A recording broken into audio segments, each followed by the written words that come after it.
Okay, I'm not Dr. Gary Peacocks. I don't have any slides, so if you can turn the lights up.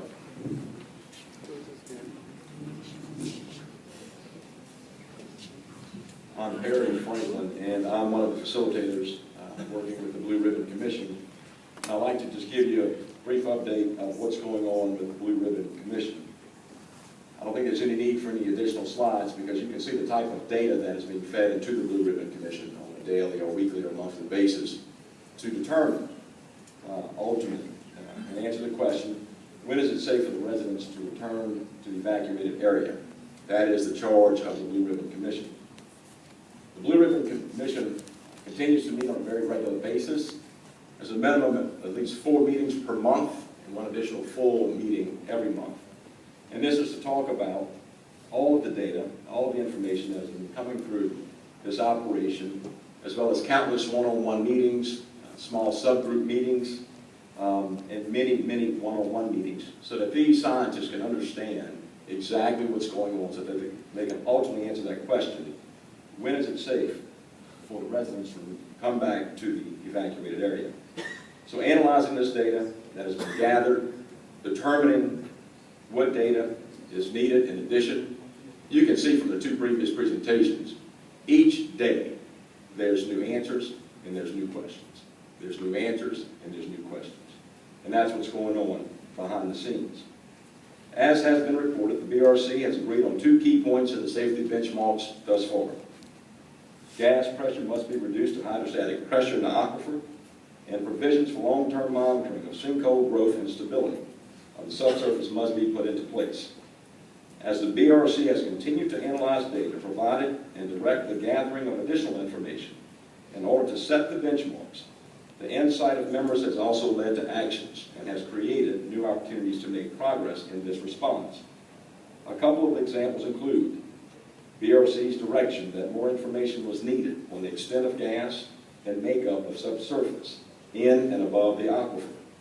This led to the CPT and MIHPT testing, which has revealed recently a potential opportunity to intercept gas above the aquifer in and around the community. Dr. Hecox will explain more about this, as you heard some of this on Thursday evening. BRC's direction that dewatering the vent wells and ensuring they are in communication with gas zones was necessary. This led to new approaches to installing wells and more effective water management, which has brought about the increase in the rate of gas vented. Very important. Dr. Hecox will also include more detail on this topic. Going forward, BRC's activities will include continuing to analyze the 3D seismic that Don Morley presented to you tonight. That's a tremendous volume of information and very helpful to the BRC as they make their determinations. Also, following the progress of the shallow gas intercept effort to determine the impact it might have on actually setting new or revised safety benchmarks, and continuing the gathering and analysis of information needed to determine all necessary safety benchmarks for stability in the area, sinkhole growth, and gas in the aquifer and subsurface areas. There's a lot going on, and if you'd like to follow this a little bit closer, I invite you to go onto the DNR by Yukon webpage, and as we do work, we post that information to that webpage. When we take questions, I'll be more than happy to answer any questions that you may have about the ongoings of the Blue Ribbon Commission. At this time, Dr. Hecox will give a situational update.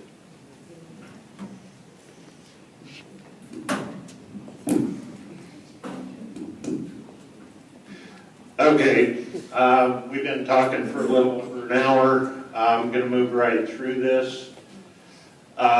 First of all, as Will Pettit explained, we now have 2 pieces to the sinkhole.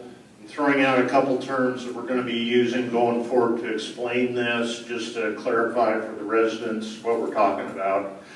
We've got the deep part of the sinkhole that we originally thought would exist out there. We thought the edges of this would come up kind of steep like this, and we were going to call that the sinkhole. Well, what's happening, because the surface material around the edge of the sinkhole is so weak, it's developing this shallow cone.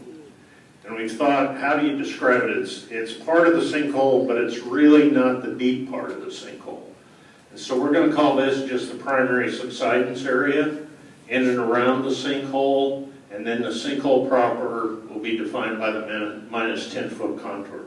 Why is this important? It's because virtually all of the activity that is being seen and observed out there is occurring right at the edge of the sinkhole. This area out here is slowly subsiding, but that's not where the trees are sinking into the sinkhole. That's not where we're getting ripples on the sinkhole. Most of the activity is right inside the red line, which we're calling the sinkhole. So we're going to use that terminology just so we don't confuse people. The primary subsidence area obviously is much bigger than the sinkhole. The primary subsidence area is about 1,800 feet across, and the sinkhole is about 1,300 to 1,400 feet across. So we're just trying to bring up a couple terms just to explain what's going on. Why is this important? Well, it's important to communicate with people what's going on and how big the sinkhole is, and this eventually will get into analysis of the stability of Highway 70 and any potential problems with Bayou Corn Waterway. So that's why we're doing this, and that's what Itasca will be incorporating into their models. A year ago, as everybody in this room knows, the Bayou Corn sinkhole appeared. This was an air photo taken that afternoon. It was about 200, 250 feet across. Now, today, it's much bigger. The original sinkhole was here. The green line represents what we're now calling the sinkhole, so it's substantially bigger. And then the yellow line around the outside is what we're calling the primary subsidence area. So this is what has gone on for the past year. Just everybody knows it's grown, but this kind of gives you an idea just how much it's grown. It's grown a lot more than even some of the best experts in the world thought it would. That's the reality. Now, how is this? Why do we care? Because understanding the growth and the mechanics of this, as Dr. Pettit talked about, help us in the future evaluation of Bayou Corn and the future evaluation of LA 70. We need to understand the mechanisms so we can make prediction what's going to happen 5, 10, 20 years down the road. The good thing is that right now there's an extensive monitoring network for subsidence around Highway 70 and in the swamp between the sinkhole and Highway 70. In addition, we just put out a recommended requirements document to Texas Brine to require additional monitoring down towards Bayou Corn, and this will be the type of monitoring they've already installed between the sinkhole and the highway and the sinkhole and the community. So there'll be a few new stations down here to monitor subsidence in this area. So that's why we're trying to get a better handle on the sinkhole, and believe it or not, we're actually starting to understand how this works. The sinkhole keeps growing. You've seen this before. The volume of the sinkhole essentially has been growing at about 250,000 cubic yards a month ever since it was first measured. This is the latest data we got from Texas Brine. You can see for yourself. It's still growing. The volume is growing at about the same rate it always has been.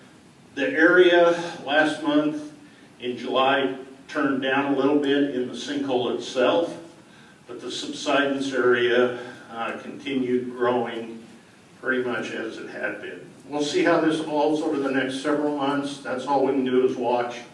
And as data come in, we modify the models and stuff to match it. The other thing I'm going to talk about is the gas. Everybody knows we've got lots of gas. As Perry mentioned, the cone penetrometer survey has been going on out there. The blue triangles are the cone penetrometer locations. There's over 100 of them if you want to count them.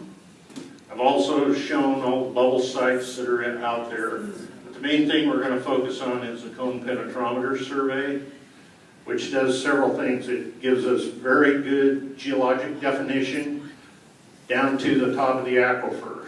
Early on, There was hope that the 3D seismic would image the top of the aquifer so we knew where the gas was going. That turned out not to work. However, the CBTs give us actually much better resolution at the top of the aquifer, so we don't have to worry about where it is now. We've got a real good picture of where it is.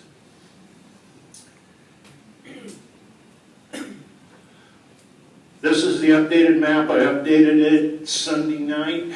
So as data comes in, we're updating this map at least once a week. The Texas brine facility is over here, the sinkhole's here, obviously the community is up in here. Previous maps I've generated showed gas in these areas, right in here. We now know we've got a pretty thick gas area on the west side. Sportsman's Drive comes down right there, Bayou Corn is right there. This is the Trish Canal down here. In addition, we found some gas up here on the Chevron property. And so the volume of gas in the aquifer is much greater than it was last time I showed you a map. How much greater? I'm going to wait until we get all the data in and we'll calculate a number, and that will probably be the best number we'll ever have, because this is good data.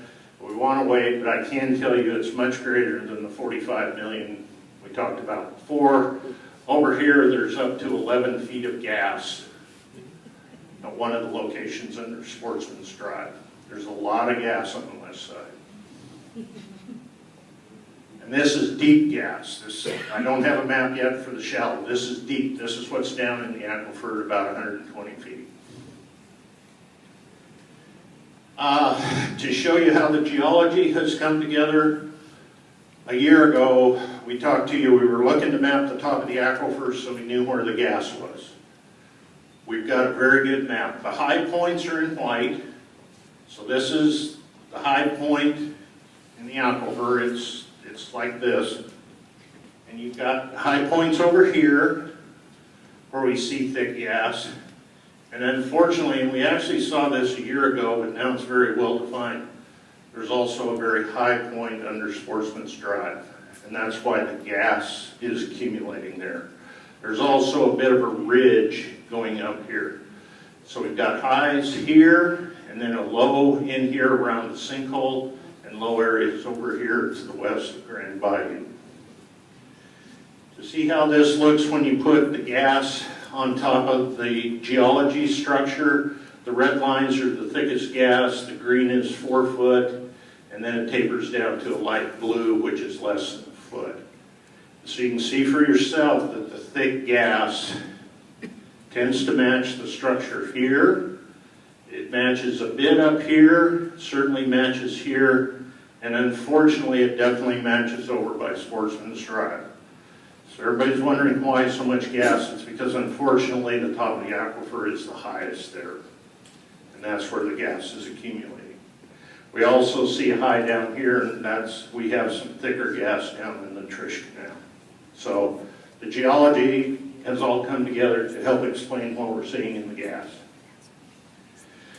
The good thing coming out of the CPTs, Tetra Tech has done a good job with CPTs. We've had many, many meetings with them, refined their procedures.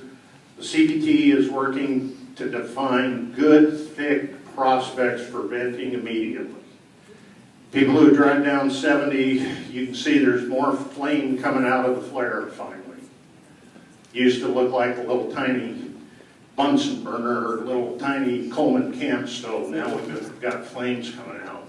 The reason is a couple wells have been installed based on the CPT results. These are the first of many wells to go in some of the thicker gas zones. And you can see the uptick in the graph. This is daily volume vented. It's tripled in the last 10 days to 2 weeks. And this is what the benefits are of being able to locate the vent wells where we have thicker gas. The red line here, just so you know, is the vent well that was installed on Dennis Landry's property over by the boat dock. That was kind of fortuitous that it was installed there. It was installed before the CPT programming had started. but actually that well did hit the northern edge of the thick gas that's under Sportsman's Drive. And you can see it's been venting along very nicely for several months, and that's what we expect out of all these wells.